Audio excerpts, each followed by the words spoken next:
দর্শক, আমরা কিন্তু আপনাদেরকে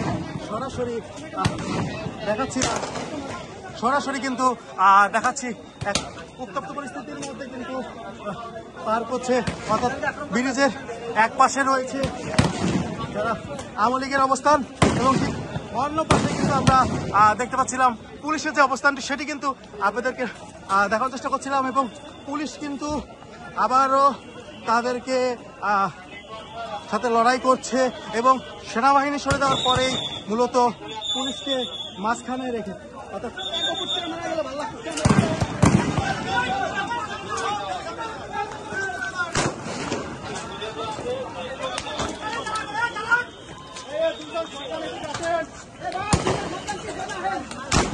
আমরা দেখাচ্ছিলাম রাস্তার উপরে কিভাবে আগুন দেওয়া হয়েছে এবং বৃষ্টির মতো ঢেল মারছে, অর্থাৎ যারা বৃষ্টির মতো ঢেল ছুটছে আওয়ামী লীগের নেতাকর্মীরা।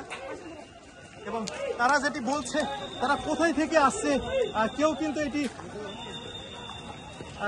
বলতে পারছে না, অর্থাৎ সকলের হাতেই কোনো না কোনো ঢেল রয়েছে।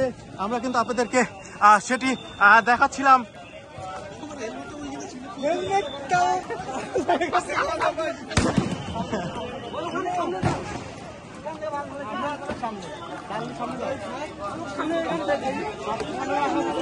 ভাই ভাই ভাই ভাই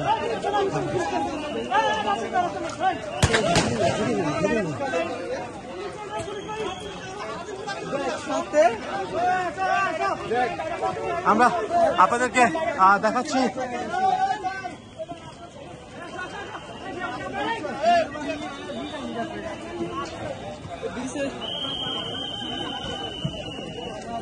আবারও কিন্তু সেই উত্তপ্ত পরিস্থিতির তৈরি হয়েছে।